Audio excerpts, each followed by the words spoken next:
Hello everyone, today we are going to discuss class 10th second chapter of biology, which is control and coordination. So do you know what is control and coordination? So control का मतलब होता है किसी भी चीज़ को control करना, जैसे आप अपनी बॉडी की कुछ कुछ एक्टिविटीज़ होती हैं जिनको आप कंट्रोल करते हो या आप रेगुलेट करते हो, उसे हम कंट्रोल बोलते हैं. अब कोऑर्डिनेशन मतलब क्या होता है? Coordination means working together of different organs and system in a proper manner to produce a suitable response. तो जब आपके बॉडी के सारे ऑर्गन्स एक साथ मिलके काम करते हैं, ठीक है, ताकि एक सुइटेबल रिस्पॉन्स आ पाए, उसे हम बोलते हैं कोऑर्डिनेशन. अब आप सोचोगे कि ये कंट्रोल एंड कोऑर्डिनेशन क्यों नेसेसरी है. सो कंट्रोल एंड कोऑर्डिनेशन इसलिए इंपॉर्टेंट है ताकि आप जो भी इन्वायरमेंट में चेंजेस आ रहे हैं उसको डिटेक्ट कर पाओ एंड रिस्पॉन्स दे पाओ उन चेंजेस का, ठीक है, एंड आप मेंटेन कर पाओ अपने बॉडी के बैलेंस को और अपने सर्वाइवल को क्या कर पाओ, इंश्योर कर पाओ. एंड इसलिए कंट्रोल एंड कोऑर्डिनेशन बहुत ज़्यादा इंपॉर्टेंट होता है, ठीक है. अब देखो एग्जांपल्स कंट्रोल एंड कोऑर्डिनेशन के. अब आपने नोटिस किया होगा कि जब आप हॉट ऑब्जेक्ट को छूते हो ना, तो आप फटाफट से अपना हाथ हटा देते हो. तो ऐसा क्यों होता है? क्योंकि स्किन डिटेक्ट कर देती है हीट को, एंड फिर क्या होता है, आपका नर्वस सिस्टम रिसीव करता है इन्फॉर्मेशन को, एंड आपका मसल क्या करता है, पुल करता है आपके हैंड को पीछे को, ठीक है, मतलब कि आप उस हॉट ऑब्जेक्ट से अपना हैंड हटा देते हो, ठीक है. तो इस पूरी प्रोसेस को हम बोलते हैं कंट्रोल एंड कोऑर्डिनेशन. यहाँ पे क्या हो रहा है, आपकी पूरी बॉडी के जितने भी ऑर्गन्स हैं वो एक साथ काम कर रहे हैं ताकि आपका हाथ ना जले, ठीक है. सो इसे ही हम बोलते हैं कंट्रोल एंड कोऑर्डिनेशन, ठीक है. अब हम देखेंगे कि एनिमल नर्वस सिस्टम कैसा होता है, ठीक है. The nervous system control all activity of the body. अब आपको पता है कि हमारा पूरा नर्वस सिस्टम जो है वो बॉडी की सारी एक्टिविटीज़ को कंट्रोल करता है, ठीक है. सबसे पहले देखो parts of nervous system. Central nervous system होता है जिसे आप CNS भी बोलते हो, जिसमें क्या क्या आता है, ब्रेन एंड स्पाइनल कॉर्ड. फिर होता है पेरिफेरल नर्वस सिस्टम जिसे आप PNS बोलते हो, इसमें क्या आती है, क्रेनियल नर्व्स. क्रेनियल नर्व्स कहाँ से निकलती हैं, ब्रेन से. एंड दूसरा इसमें क्या आता है, स्पाइनल नर्व. स्पाइनल नर्व कहाँ से निकलती है, स्पाइनल कॉर्ड से, ठीक है. एंड थर्ड होता है आपका ऑटोनॉमिक नर्वस सिस्टम जिसे आप ANS भी बोलते हो, ठीक है. ये क्या करता है, कंट्रोल करता है इनवॉलेंट्री एक्शंस. इनवॉलेंट्री एक्शंस मतलब जो कि हमारे हाथ में नहीं होते, जैसे कि हार्ट बीट, डाइजेशन, ब्रीदिंग. क्या हार्ट हमारे कंट्रोल में होता है? हम बोलते हैं कि अभी बीट करो, अभी मत करो, नहीं ना. तो ये इनवॉलेंट्री एक्शन है. सिमिलरली डाइजेशन एंड ब्रीदिंग, ठीक है. तो अब हम देखेंगे स्ट्रक्चर ऑफ न्यूरॉन. न्यूरॉन क्या होता है? Neuron is the structural and the functional unit of the nervous system. तो न्यूरॉन क्या है? एक structural and the functional unit है नर्वस सिस्टम की, ठीक है. सारी हमारी बॉडी में ना नर्व्स फैली हुई हैं, न्यूरॉन्स फैले हुए हैं, ठीक है. सो न्यूरॉन में क्या क्या होते हैं, इसके पार्ट्स देखो. न्यूरॉन कंसिस्ट ऑफ डेंड्राइट्स, ठीक है. जो आपको ये येलो येलो कलर की बाहर को रूट्स जैसी निकली हुई दिख रही है ना, इन्हें हम बोलते हैं डेंड्राइट्स, ठीक है. सो डेंड्राइट्स क्या करती हैं, वो रिसीव करती है इंफॉर्मेशन, ठीक है, एंड कैरी करती हैं इम्पल्स को towards the cell body. Cell body क्या होती है, जो आपको येलो के बीच में रेड पार्ट दिख रहा है, इस पूरे को हम सेल बॉडी कहते हैं, ठीक है. अब सेल बॉडी क्या करती है, वो कंटेन करती है न्यूक्लियस. मैंने आपको बता दिया ये रेड कलर का न्यूक्लियस है. अभी हम लेबल डायग्राम भी देखेंगे, ठीक है. एंड जो आपको ये व्हाइट कलर का थ्रेड लाइक स्ट्रक्चर दिख रहा है ना, इसे हम बोलते हैं एक्सॉन, ठीक है. ये लॉन्ग प्रोजेक्शन होती है जो कैरी करती है इम्पल्स को away from the cell body, ठीक है. सेल बॉडी से आपके इम्पल्स को ये दूर ले जाएगी, ठीक है, दूसरे न्यूरॉन तक ले जाएगी. फिर आता है आपका एक्सॉन टर्मिनल, ठीक है. तो जो येलो कलर का लास्ट में पार्ट दिख रहा है ना, उसे हम बोलेंगे एक्सॉन टर्मिनल, ठीक है.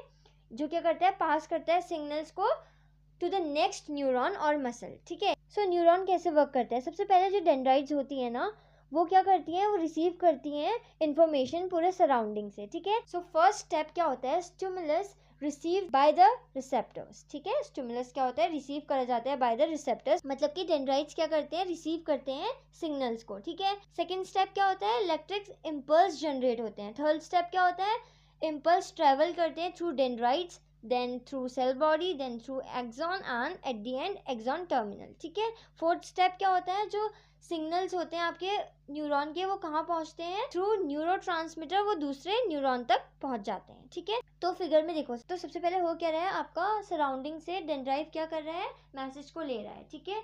फिर वो आपकी सेल बॉडी से पास होते हुए आपके एक्सॉन में जा रहा है, ठीक है. अब देखो एक्सॉन में माइलिन शीट्स भी होती हैं एंड जो यहाँ पे थोड़ा बीच में जंक्शन जैसा है ना उसे हम बोलते हैं नोड ऑफ रनवीर, ठीक है। एंड जो आपको ये ब्लैक ब्लैक स्ट्रक्चर दिख रहा है उसे हम बोलते हैं स्वान सेल्स। एंड इस एक्सॉन से होने के बाद आपका मैसेज जाता है एक्सॉन टर्मिनल में, ठीक है। एक्सॉन टर्मिनल के बाद यहाँ पे ना एक बीच में गैप होता है दो न्यूरॉन्स के बीच में, उसको हम बोलते हैं साइनेप्सिस, ठीक है। उस गैप के बीच में होते हैं आपके न्यूरोट्रांसमीटर्स। अभी हम पढ़ेंगे न्यूरोट्रांसमीटर क्या होते हैं, ठीक है।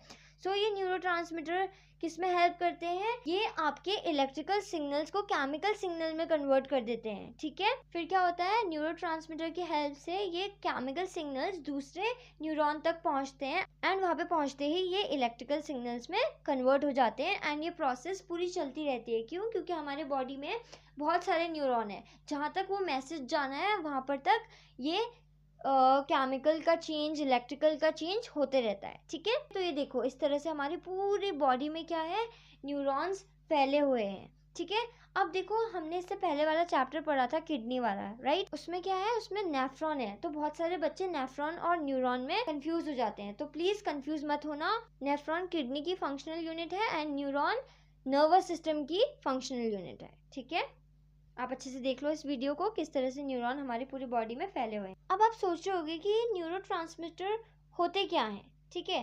सो न्यूरोट्रांसमीटर क्या होते हैं, neurotransmitter are a chemical messenger that transmit signal from one neuron to another. So neurotransmitter ऐसे केमिकल मैसेंजर होते हैं जो सिग्नल्स को एक न्यूरॉन से दूसरे न्यूरॉन तक पहुंचाते हैं, ठीक है। अब देखो न्यूरोट्रांसमीटर के एग्जांपल्स क्या क्या हैं, acetylcholine and dopamine and serotonin and noradrenaline, okay. अब देखो ये दो न्यूरॉन के बीच में क्या होता है, एक गैप होता है, उसको हम क्या बोलते हैं, साइनेप्सिस, ठीक है। तो ये क्या होता है, साइनेप्सिस गैप होता है दो न्यूरॉन्स के बीच में, ठीक है।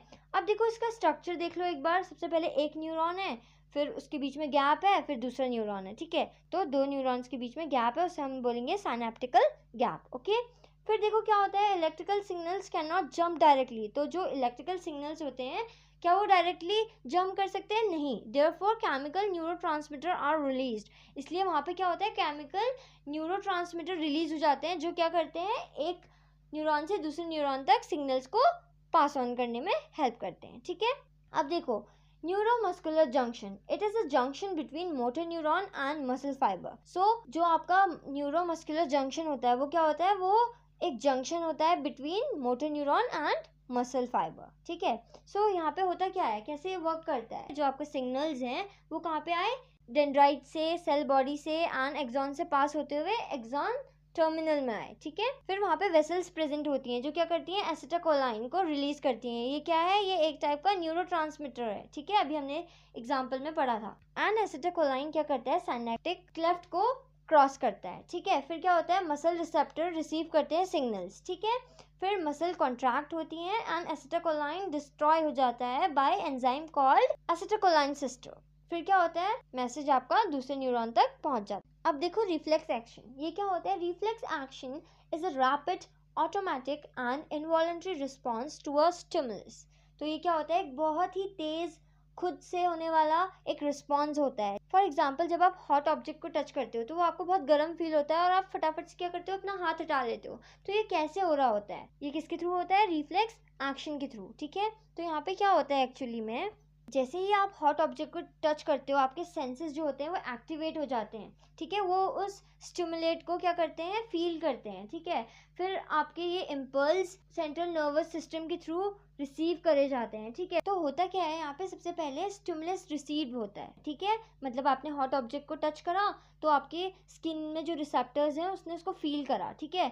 फिर जो रिसेप्टर्स हैं वो क्या कर रहे हैं, डिटेक्ट कर रहे हैं स्टिमुलस को, ठीक है। थर्ड स्टेप में क्या होगा, जो आपके सेंसरी न्यूरॉन्स होते हैं ना वो कैरी करेंगे इम्पल्स को टू स्पाइनल कॉर्ड, वो स्पाइनल कॉर्ड तक आपके इम्पल्स को ले जाएंगे, ठीक है। फिर फोर्थ स्टेप में क्या होगा, जो आपके रिले न्यूरॉन्स होंगे वो प्रोसेस करेंगे इन्फॉर्मेशन को कि एक्चुअली में हो क्या रहा है, ठीक है। फिर आपके मोटर न्यूरॉन्स क्या करेंगे, इम्पल्स को भेजेंगे कि जल्दी से हाथ हटाना है हमें, ठीक है। फिर हमारी मसल क्या होगी, कॉन्ट्रैक्ट होगी एंड हम फटाफट से अपना हाथ उस हॉट ऑब्जेक्ट से हटा लेंगे। तो इसे ही हम बोलते हैं reflex action. Now moving on to the next, अब हम पढ़ेंगे रिफ्लेक्स आर्क, ठीक है। रिफ्लेक्स आर्क क्या होता है, reflex arc is a pathway followed by the nerve impulse during reflex action. So reflex arc क्या होता है? ये एक पाथवे होता है जिसे नर्व इम्पल्स फॉलो करते हैं ड्यूरिंग रिफ्लेक्स एक्शन. ओके, सो एक बार फ्लो चार्ट में देख लो. सबसे पहले स्टिमुलस आया, मतलब आपने हॉट ऑब्जेक्ट को टच करा तो वो आपके स्किन ने सेंस कर लिया. ठीक है, फिर वहाँ पर रिसेप्टर्स थे इसलिए सेंस करा.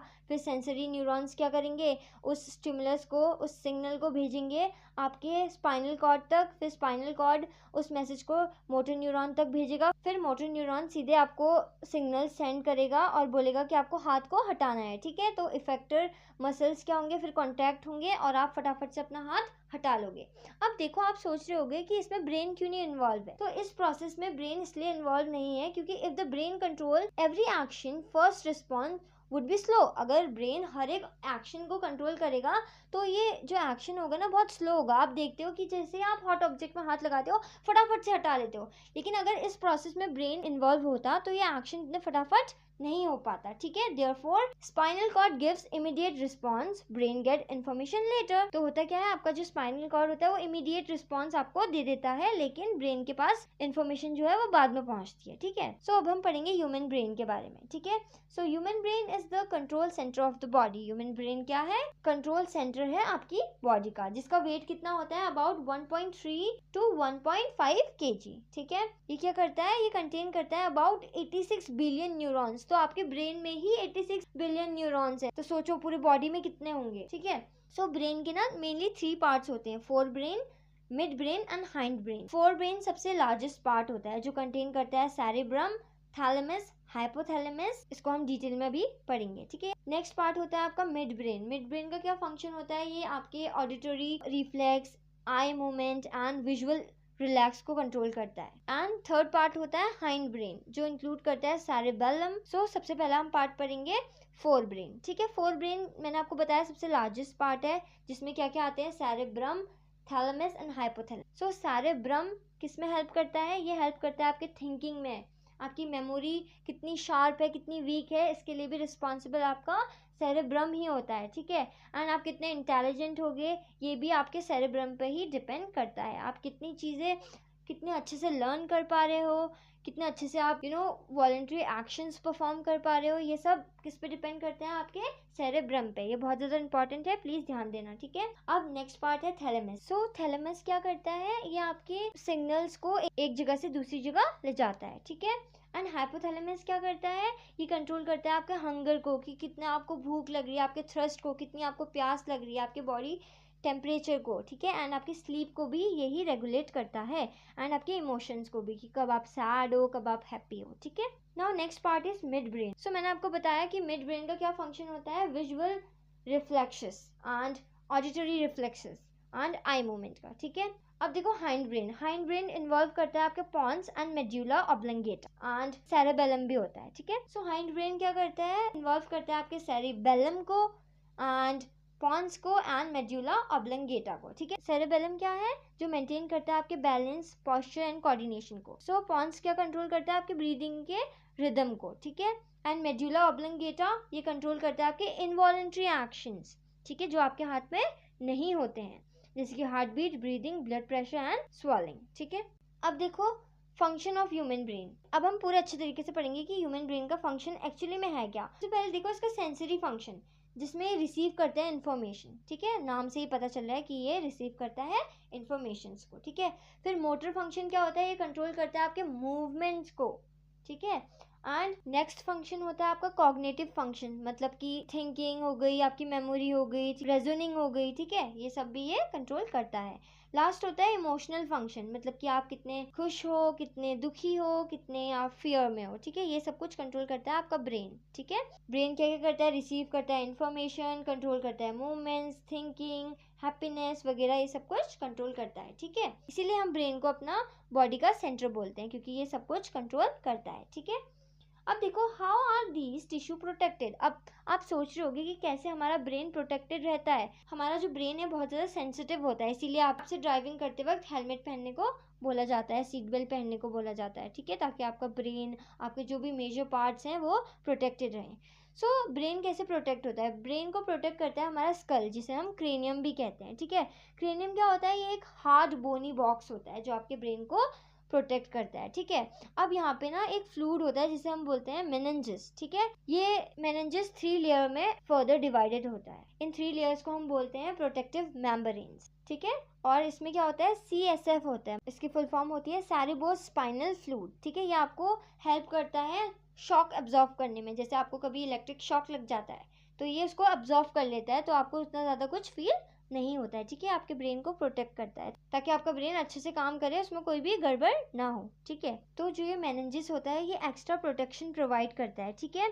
और जो CSF है मतलब कि सेरेब्रो स्पाइनल फ्लूइड है, वो क्या करता है, प्रोवाइड करता है कुशनिंग, मतलब कि आपके ब्रेन को ये प्रोटेक्ट करता है, ठीक है, कुशनिंग प्रोवाइड करता है। एंड अब आपका जो स्पाइनल कॉर्ड है वो भी बहुत ज्यादा वीक होती है, उसको कौन प्रोटेक्ट करता है, उसको प्रोटेक्ट करता है vertebral column. Okay, now moving on to the next, how does nervous tissues cause action. अब जो नर्वस टिश्यूज होते हैं ना वो कैसे एक्शन कॉज करते हैं। सो सेम प्रोसेस है इसकी भी। इसमें क्या होता है, सबसे पहले स्टिमुलस रिसीव होता है, ठीक है। उसके बाद इलेक्ट्रिकल इम्पल्स जनरेट होते हैं, फिर जो इम्पल्स होते हैं वो आपके मसल तक पहुंचते हैं। फिर क्या होता है, आपके जो न्यूरोट्रांसमीटर्स होते हैं वो रिलीज हो जाते हैं एंड मसल फिर क्या होती है, कॉन्ट्रैक्ट होती है एंड मूवमेंट हो जाता है। तो वही है। अब देखो कोऑर्डिनेशन इन प्लांट हमने सब में पढ़ लिया, अब हम पढ़ेंगे कि प्लांट में कैसे कोऑर्डिनेशन होता है, ठीक है। प्लांट के पास as such brain and nerves नहीं होते हमारी तरह, ठीक है। Yet they respond to stimuli through hormones. अब वो स्टिमुलाई का रिस्पॉन्स किससे करते हैं, हॉर्मोन्स के थ्रू करते हैं, ठीक है। और इनका जो रिस्पॉन्स होता है ना वो बहुत ज़्यादा इमीडिएट होता है। जैसे कि आपने देखा होगा टच मी नॉट प्लांट होता है जिसे हम मिमोसा पुडिका भी कहते हैं, ठीक है। इसमें क्या होता है, जैसे आप इसको टच करते हो ना, इसकी लीव्स को, वो फोल्ड हो जाती हैं। सो होता क्या है, यहाँ पे आप जैसे ही टच करते हो ना उस प्लांट की लीव्स को, वाटर मूव करता है out from the cells and तो वो क्या करता है, वो लीव कर देता है टर्गिडिटी को एंड जिसकी वजह से लीव ड्रॉप हो जाती है, ठीक है। अब देखो कैरेक्टरिस्टिक्स, ये बहुत ज़्यादा क्विक है, रिवर्सिबल है एंड नो ग्रोथ इन्वॉल्व, ठीक है। तो ये रिवर्सिबल होता है, जब आप उसे टच नहीं करोगे तो कुछ टाइम बाद वो लीफ फिर से ओपन हो जाएगी, ठीक है। Now movement due to growth. अब हम देखते हैं कि मूवमेंट्स भी ना 2 टाइप की होती हैं, tropic movement and nastic movement. तो अभी हम ये डिटेल में पढ़ेंगे, उससे पहले आप देख लो मूवमेंट ड्यू टू ग्रोथ, ठीक है।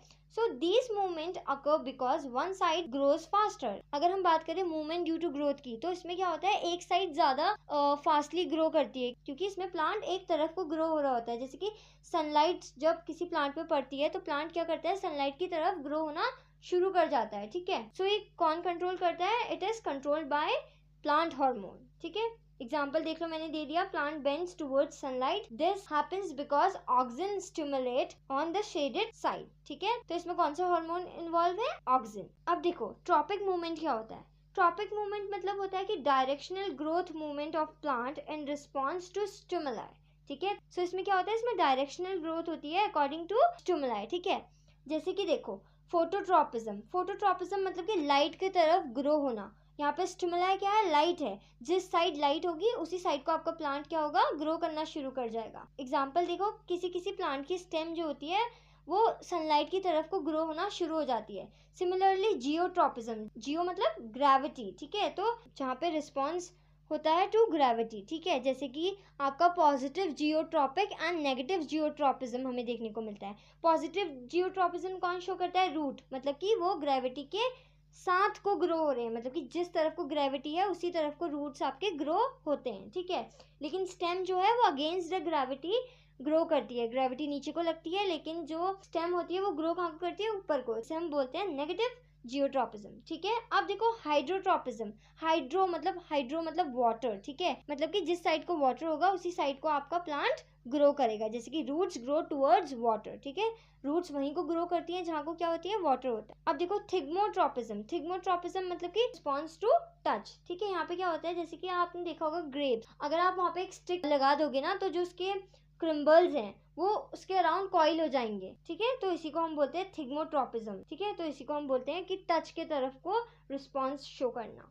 नाउ कीमोट्रॉपिज्म, आपको वर्ड से ही समझ आ रहा होगा, कीमो मीन्स केमिकल, ठीक है, रिस्पॉन्स टू केमिकल। जैसे कि pollen tube grow towards ovule, pollen tube कहाँ को ग्रो होती है, ओव्यूल के तरफ को। कैसे हो रही है, केमिकल की वजह से हो रहा है, ठीक है। अब देखो नास्टिक मूवमेंट्स क्या होते हैं। Nastic movements non directional movements होते हैं, मतलब कि ये स्टिमुलस की तरफ को रिस्पॉन्स शो नहीं करते हैं। जैसे कि thigmonasty, touch me not plant folding, और देखो जैसे कि photonasty, flower opening and closing with light. Okay, अब हम देखेंगे difference between tropic and nastic movement. ठीक है, तो ट्रॉपिक मूवमेंट डायरेक्शनल है, whereas nastic movement non directional है। ठीक है, ट्रॉपिक मूवमेंट हमें ग्रोथ शो करता है, लेकिन जो हमारा नास्टिक मूवमेंट होता है वो यूजुअली ग्रोथ शो नहीं करता, लेकिन किसी किसी केस में कर देता है। ठीक है, जो ट्रॉपिक मूवमेंट होते हैं ना वो परमानेंट होते हैं, लेकिन नास्टिक मूवमेंट टेम्परेरी होते हैं। ठीक, अब देखो ट्रॉपिक मूवमेंट में हमने देखा कि ये बहुत ज़्यादा स्लो प्रोसेस होती है, लेकिन नास्टिक मूवमेंट बहुत ज़्यादा फास्ट प्रोसेस होती है। एंड ट्रॉपिक मूवमेंट ना डिपेंड करती है आपके डायरेक्शन ऑफ स्टिमुलस में, लेकिन आपके जो नास्टिक मूवमेंट्स होते हैं वो इंडिपेंडेंट होते हैं of direction. Okay, now moving on to the next, plant hormone. अब देखो प्लांट हार्मोन भी ना दो टाइप के होते हैं, ग्रोथ प्रमोटर्स भी होते हैं एंड ग्रोथ इनहिबिटर्स भी होते हैं। ग्रोथ प्रमोटर मतलब कि जो ग्रोथ को प्रमोट करेंगे, इनहिबिटर मतलब कि जो आपकी ग्रोथ को ग्रो करने में हेल्प नहीं करेंगे, मतलब कि आपकी ग्रोथ को डिक्रीज करेंगे। ठीक है, अब देखो ग्रोथ हार्मोन कौन कौन से हैं, ऑक्सिन, जिब्रेलिन एंड साइटोकाइनिन। ठीक है, ऑक्सिन क्या करता है, ये सेल इलॉन्गेशन में हेल्प करता है एंड फोटोट्रोपिज्म में हेल्प करता है। वेयरएज अगर हम जिब्रेलिन की बात करें, ये प्रेजेंट होता है आपके स्टेम में। ठीक है, तो ये आपके स्टेम को ग्रो करने में हेल्प करता है एंड सीड जर्मिनेशन में भी हेल्प करता है। लेकिन ऑक्सिन जो होता है ना वो आपके प्लांट के टिप्स में प्रेजेंट होता है। ठीक है, एंड साइटोकाइनिन क्या करता है, वो सेल डिवीजन में हेल्प करता है एंड एजिंग को क्या करता है, डिले कर देता है। ठीक है, सो ये सारे हार्मोन्स को ना अच्छे से पढ़ लो, क्योंकि ये आपके हायर क्लासेस में भी हैं और ये बहुत ज़्यादा इंपॉर्टेंट है। ठीक है, अब ग्रोथ इनहिबिटर कौन कौन से हार्मोन है, abscisic acid, ethylene. Abscisic acid को हम ABA भी कहते हैं। ठीक है, ये क्या करता है, इनहिबिट करता है आपके ग्रोथ को एंड कॉज करता है डोमिनेंसी। ठीक है, एंड क्लोज करता है स्टोमेटा को। अब डोमिनेंसी क्या होता है, ये ऐसी स्टेज होती है जहाँ पे आपका जो बायोलॉजिकल स्टेट होती है वो टेम्परेली सस्पेंड हो जाती है। ठीक है, या फिर आप कह सकते हो कोई भी जो ऑपरेशनल एक्टिविटी होगी वो सस्पेंड हो जाएगी उस टाइम के लिए। ठीक है, एंड अगर वाटर ज़्यादा ही लूज हो रहा होता है तो उसमें भी ये आपका क्या करता है, हेल्प करता है स्टोमेटा को क्लोज करने में। ठीक है, ताकि वाटर ज़्यादा लूज ना हो। तो एब्सिसिक एसिड को ना हम प्लांट का स्ट्रेस हार्मोन भी बोलते हैं। ठीक है, जो विड्रॉल होती है ना लीफ, इसी की वजह से होती है। ठीक है, अब देखो इथाइलिन। इथाइलिन क्या होता है, ये आपके फूड रैपनिंग, जैसे आप देखते होगे कि आपके घर में मैंगो को जल्दी से पकाने के लिए एक केमिकल यूज करते हैं, तो वो इथाइलिन ही होता है। ठीक है, किसी भी फ्रूट रैपनिंग में हेल्प करता है। अब हम देखेंगे हार्मोन इन एनिमल्स। ठीक है, सबसे पहले देखो एंडोक्राइन सिस्टम। एंडोक्राइन सिस्टम क्या होता है, ये कलेक्शन होता है ऑफ ग्लैंड्स जो कि क्या करते हैं, प्रोड्यूस करते हैं हार्मोन्स। ठीक है, अब आपके मन में आ रहा होगा हार्मोन्स क्या होते हैं, अभी तक हमने इतने सारे हार्मोन्स पढ़ लिए। हार्मोन्स केमिकल मैसेंजर होते हैं जो ब्लड के थ्रू कैरी होते हैं हमारे पूरे बॉडी में। ठीक है, अब देखो मेजर एंडोक्राइन ग्लैंड्स। ठीक है, कौन कौन सी ग्लैंड है, पिट्यूटरी ग्लैंड है, थायराइड ग्लैंड है, पेनिक्रियाज है, एड्रेनालिन है, टेस्टिस है, ओवरी है। तो देखो पिट्यूटरी ग्लैंड को ना हम मास्टर ग्लैंड भी कहते हैं। ठीक है, ये रिलीज करता है आपके ग्रोथ हार्मोन को, ये रेगुलेट करता है आपकी हाइट को कि आप कितने टॉल हो गए, कितने शॉर्ट हो गए। अगर आप बहुत ज़्यादा टॉल हो तो वहाँ पे आपको क्या हुआ है, जाइंटिज्म हो गया, आपका जो पिट्यूटरी ग्लैंड है वो कुछ ज़्यादा ही अमाउंट में आपका ग्रोथ हार्मोन को रिलीज कर रहा है। ठीक है, लेकिन अगर आप बहुत ज़्यादा ही शॉर्ट हो गए हो तो मतलब वहाँ पे आपको क्या हुआ है, डॉर्फिज्म हुआ है, मतलब ग्रोथ हार्मोन बहुत कम रिलीज हो रहा है। ठीक है, ठीक है, अब थायराइड ग्लैंड क्या रिलीज करता है, थायरॉक्सिन हार्मोन रिलीज करता है। थायरॉक्सिन हार्मोन किसके लिए इंपॉर्टेंट होता है, आपके मेटाबॉलिज्म के लिए। ठीक है, अगर आपको थायरॉक्सिन की कमी हो जाएगी तो आपको क्या होगा, गॉइटर हो जाएगा। ठीक है, और गॉइटर को कम करने के लिए हम बहुत ज़्यादा अमाउंट में सॉल्ट कंज्यूम करते हैं, तब गॉइटर कम होता है। ठीक है, अब देखो पेनिक्रियास। पेनिक्रियास क्या रिलीज करता है, इंसुलिन। इंसुलिन का फंक्शन क्या होता है, वो कंट्रोल करता है आपके ब्लड शुगर लेवल को। ठीक है, अगर इंसुलिन बहुत ज़्यादा अमाउंट में है तो आपको, अगर आपकी बॉडी में इंसुलिन की कमी हो गई तो आपको डायबिटीज़ हो जाएगी, इसीलिए डायबिटीज़ पेशेंट को इंसुलिन के इंजेक्शंस लेने पड़ते हैं। ठीक है, अब देखो एड्रेनल। एड्रेनल क्या रिलीज करता है, एड्रेनलिन। ठीक है, ये क्या होता है, आपका इमरजेंसी हार्मोन होता है। तो अगर जैसे आपको कोई डॉगी काटने आ रहा है तो उस टाइम आप क्या सोचोगे, आप फटाफट भागोगे ना, वेट थोड़ी करोगे कि ये मुझे काटेगा उसके बाद मैं कुछ करूँगा, नहीं। उस टाइम पर एड्रेनलिन आपका रिलीज हो रहा होता है, जो आपको आपकी हार्ट बीट तेज कर देता है या फिर कम कर देता है जब ज़रूरत होती है। तो उस टाइम पे क्या हो रहा होता है, आपका एड्रेनलिन रिलीज हो रहा होता है। ठीक है, अब देखो टेस्टिस। टेस्टिस क्या है, मेल रिप्रोडक्टिव ग्लैंड है। ठीक है, ये रिलीज करता है टेस्टोस्टेरोन। ठीक है, जिसके वजह से मेल में मेल कैरेक्टर्स आते हैं। ठीक है, एंड ओवरीज फीमेल में होती हैं। ठीक है, ये रिलीज करती हैं ईस्ट्रोजन एंड प्रोजेस्टेरॉन, जो कि फीमेल में फीमेल कैरेक्टर्स को डेवलप करने में हेल्प करता है। ठीक है, सो यहाँ पे आप पिक्चर में देख सकते हो, मैंने सारे अच्छे से आपको ग्लैंड्स के बारे में पढ़ा दिया है। यहाँ पे देखो हाइपोथैलेमस है, ठीक है, जो कि पिट्यूटरी ग्लैंड को एक्शन भेजता है, ठीक है। पिट्यूटरी ग्लैंड मैंने आपको बता दिया मास्टर ग्लैंड है। Thyroid gland and adrenaline gland भी हमने पढ़ लिया, ठीक है। अब देखो एड्रेनलिन रिलीज होता है जब आपको फियर हो रहा होता है या कोई स्ट्रेस हो रहा होता है या बहुत ज़्यादा आप एक्साइटेड होते हो या फिर आपकी हार्ट बीट तेज़ हो रही होती है या फिर कम हो रही होती है या फिर आपकी एनर्जी बहुत ज़्यादा इंक्रीज हो रही हो, तब ये रिलीज होता है। इसको हम फाइट एंड फ्लाइट हार्मोन भी कहते हैं। क्यों? क्योंकि ये ना आपको हेल्प करता है जब आप बहुत ज़्यादा स्ट्रेस में होते हो ना, जिसकी कोई डॉगी आपको काटने आ रहा है, तो आप क्या करोगे, फटाफट भागोगे। क्यों? क्योंकि आपके अंदर से एड्रेनलिन रिलीज हो गया है, ठीक है। So that's all for today, thanks for watching.